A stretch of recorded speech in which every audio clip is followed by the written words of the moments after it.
guys, Steve here for Who Took My Dice, and welcome to the 500 series, where I build a Space Marine army 500 points at a time, or in fact, any army. Today we're going to be getting into the 1500 point range of the Ultramarines army we're working on, and introducing some cool stuff from the Ultramarine supplement. But before that, if you haven't already, please subscribe to the channel. Always love having new people, meeting new people in the community, and hit the like button. And make sure you hit the little bell icon so you never miss an upload. Here we go, everybody, and welcome back to the 500 series. That's what I'm calling it now. I did it as the first 500, but the name just doesn't seem to work out, especially if you start building beyond that. This installment, we're going to be going to 1,500 points of Ultramarines. Had a couple videos already. 500, 1,000. Now we're getting close to 1,500. And we're also introducing units from the Ultramarine supplement, trying to add some character, some flavor to the army, and some really cool units. The army's going to be changing a little bit from the last list we had at 1,000 points, and we're adding a new detachment as well. So we're actually going to be having 2 detachments instead of just the 1.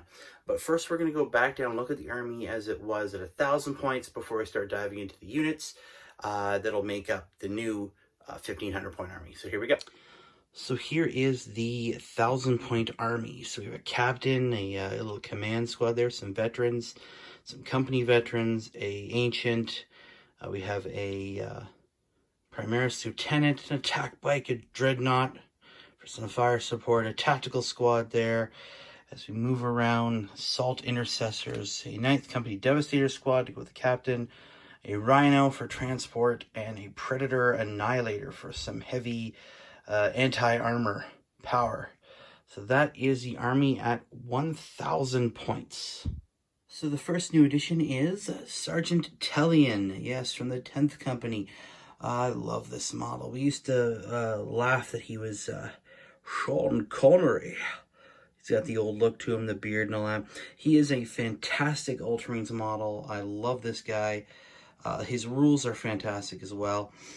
He's a great HQ if you're going to use lots of scouts. He benefits them, obviously. But honestly, all around, just a great addition. So first off, obviously, Quietus, his special bolt gun there, excuse me. It's 36 inches, heavy 2, strength 4, AP -2, and 2 damage. So you can put out some hurt with that. Again, it can target a character, even if it's not the closest, and we're resolving attack made with this weapon. A wound roll of 6 inflicts 1 mortal wound on the target, additional any other damage. So he can actually put out a lot of hurt.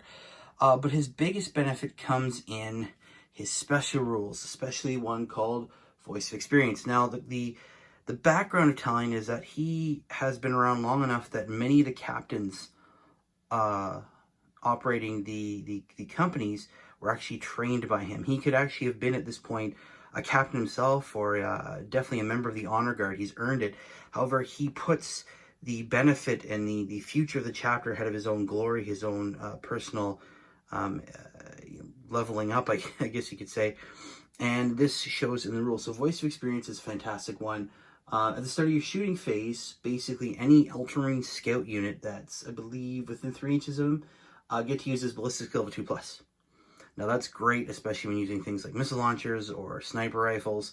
He has camo cloak, so he gets the +2 to his armor save instead of 1, concealed positions. Another big thing is his warlord trait. If you take him as a warlord, he has master of strategy.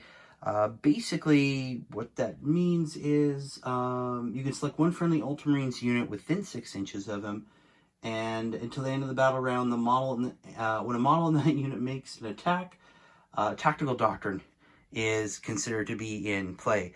So that's great for things like tactical squads, intercessors, heavy intercessors. It boosts them up, gives up another -1 to their damage. Great stuff. Yeah, so that's the first of the new edition. So if you're going to have Talian, you have to obviously have a scout squad to go with him. So these guys now take up an elite choice. They removed from troops to elites. In the new edition, Space Marine players are just spoiled for troop choices. So I guess they decided to put scouts and elites. I don't know if that's really fit. Honestly, I think maybe they should come up with maybe a scout choice with units that don't seem to fit in anywhere else like these guys do now. They have the basic stat lines of a Space Marine straight through. Movement 6, 3+, 3+, Strength 4, Toughness 4, 1 wound. That is a difference from other things, is they only have 1 wound as opposed to the 2 wounds because they're scouts still. They haven't fully become Space Marines yet. Now, I've had these guys for a very, very long time. They all come with camo cloaks, sniper rifles, except for the sergeant, who obviously has an Astartes chainsword and a bolt pistol. Very cool. The camo cloaks, obviously, like Talians, adding... Well, this one is different. They get additional +1, unlike Talians, which is a +2. The other big thing is sniper rifles. The scout sniper rifles, actually, in 8th, lost a bit of their punch. And in 9th, they gave it back to them. So they're range 36, heavy 1, strength 4, AP -1 now instead of AP 0, 1 damage. Of course, you can have the ignore lookout sir rule, much like Talian does. Talian's rules are stated a little bit differently because it's still the 8th edition supplement, and I don't think they've really changed up. They might have a bit. Basically, just the same way each time an attack is made with a weapon, an unmodified rune roll of 6 inflicts 1 mortal wound in addition to any other damage. So actually really good at taking out banner bearers, minor characters, stuff like that. A great way to mess up your opponent's battle lines. And they look pretty cool, even if they're the old school metal. And the final addition to the first detachment is another Rhino. Yes, we need another transport. With the Devastator squad and the tactical squad there, it would help to be able to get them to move around, capture objectives, get them into better points of fire. So another Rhino. And again, like I stated in the last video, great for blocking enemy troop movements. Obviously, with restrictions getting close to an enemy unit, if you're not charging, you can actually use these guys to block off avenues of advancement, charges, help shield your troops if necessary. And having the Storm Bolters helps as well.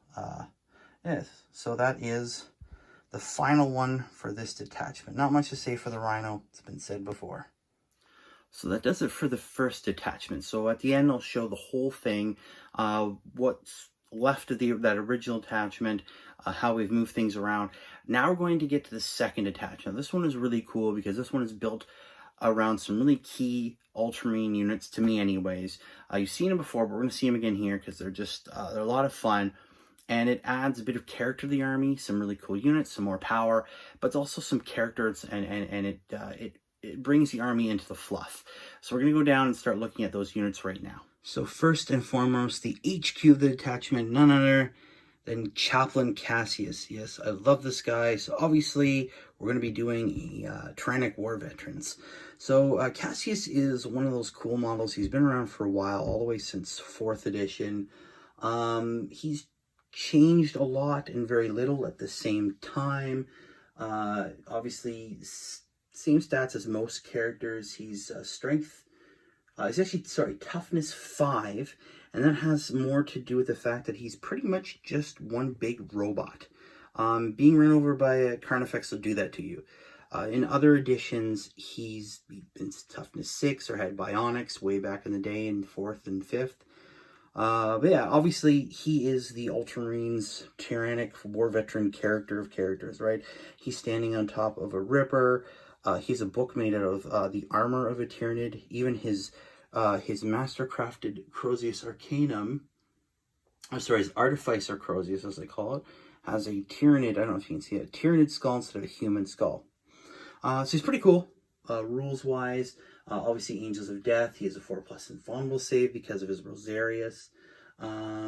He does have a Spiritual Leader special role, where basically Ultramarine units within, I believe, 6 inches can use his leadership of 9, and with the Doctrine actually becomes their combat, the Ultramarine special role, he actually becomes leadership 10, which is great.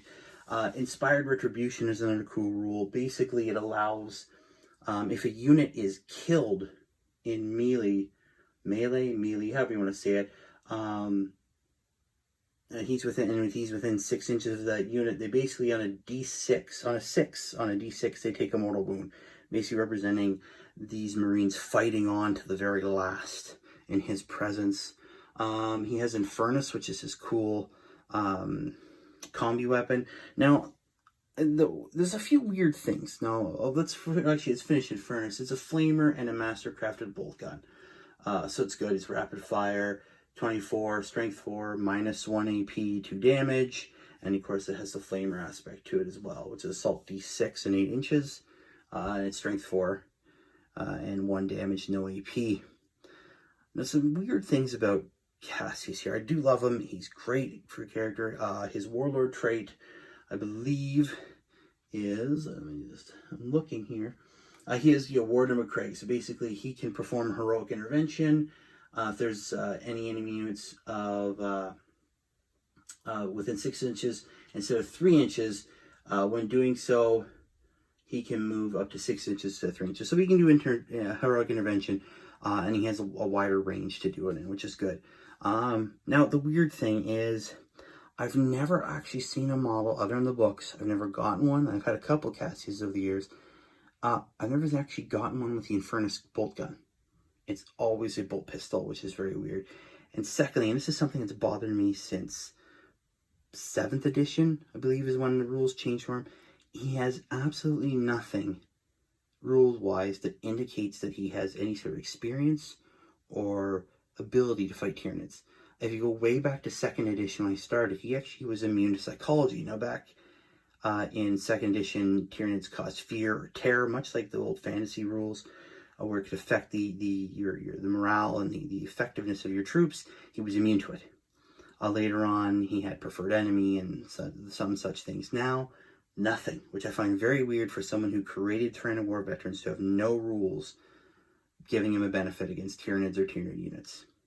But nevertheless, he is a cool character, and he is going to be the HQ for our new detachment. So next we have up another Dreadnought. Yes, this one is armed with a multi-melta, which is fantastic. Strength 8, doing D6 damage, lots of armor penetration. Great for hitting big beasts or big vehicles up close and personal, which is awesome. He's actually going to be in detachment with the other Dreadnought. It's sort of come out of that other detachment and put into this one. I call them the twins. These guys are fantastic. I love this model. These are great, great, great. I mean, I know it's not one of the brand new spanking Dreadnoughts, but they still are a lot of fun. And it actually, much like before, I'll go through this one again. There's a special stratagem called Wisdom of the Ancients. It's a 1 command point, and these guys are fantastic for it. It basically makes them like another character, which is fitting. These guys are captains and sergeants, heroes who were mortally wounded in combat and were saved by being interred into the sarcophagus of a Dreadnought. Of course, that war they've been through and constantly being woken up to fight again leaves them with a ton of experience. So Wisdom of the Ancients is really cool because you either can have Rites of Battle or Tactical Precision, each one either boosting rerolls of an attack or a wound roll. So great way to sort of boost the units around them, which is exactly what Dreadnoughts do. They're like walking veneration of the chapter's history. Very, very cool. I'm glad I have 2 of them in this detachment. And now the stars of this detachment, none other than the Tyrannic War Veterans themselves. As everyone who knows me knows, this is probably my favorite unit in the entire army. They're just filled with character. I was so happy when these guys popped up in 4th edition. They were great. I mean, it was the first time the Ultramarines really had any models that stood out as their own. So I have 5 of them here. They start as a 4-man unit. They're armed with their special issue bolt guns, which are 30-inch rapid fire, strength 4, AP -2, 1 damage bolt guns. The same stats as most Marines, leadership 8, obviously, because they are veterans. I love these guys. Of course, they have Angels of Death, combat squads, all the normal stuff that comes with being a Space Marine. They are slightly limited in the fact that they only can take the special issue bolt guns, bolt pistols, frag and crack grenades, nothing else. One of the key things here is Bane of Tyranids. That's their special rule. Now it's changed over the years. It used to be called, they just had preferred enemy back and forth. They disappeared in 5th for a while. 6th, they came back with Avenge the Fallen First, which is a bit long, if you ask me. But the one here now, as I said, Bane of Tyranids. When resolving attack made by a modelless unit against a Tyranny unit, you can re-roll the hit roll and you can re-roll the wound roll. So these guys are awesome at fighting Tyranids, right? You get a large number of them, 30-inch range. It gives them time to react. At 30 inches, they can start hitting stuff before it gets to them, which is big in 9th edition. The other cool thing is, because it's this Tyrannid unit, these guys are actually good against pretty much everything, actually everything in the Tyrannid Codex and everything in the Genestealer Codex, because they are all considered Tyrannid units. So big fans of these guys. Obviously, I have the Sergeant here with a bare head, about to throw a grenade.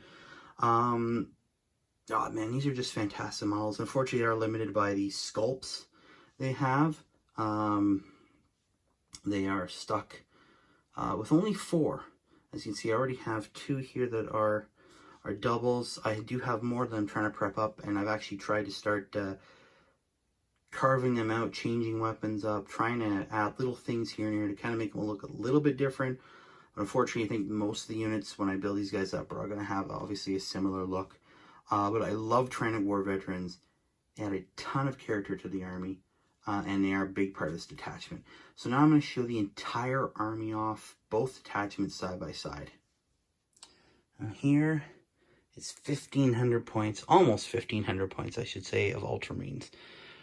A small task force of Tyrannic War Veterans led by the undefeatable, undestroyable, tenacious Chaplain Cassius. Another one led by a 9th Company captain, backed up by Talian and some scouts, some members of the 2nd Company. Of course, a Devastator squad, some beautiful Rhinos in the background there. This is, I love the way this army's come together. I'm really, really happy with them. And I hope you guys have enjoyed following along. I hope this has helped people who are new to the game see how much fun it is to build an army. And it's actually really not that difficult if you take it a piece at a time, 500 points at a time, learn how your army works, and then add to it. And this also represents a lot of a long lineage of collecting. I've had some of these models way back since 2nd and 3rd edition up to the new stuff from this edition with the Assault Intercessors. Yeah, so that's it. 1,500 points of Ultramarines. So there you go, guys. Almost 1,500 points of Ultramarines. As I said, I hope you enjoyed this. I hope, especially if you're new, that you got some idea of how to build an army out of this. It's not that difficult.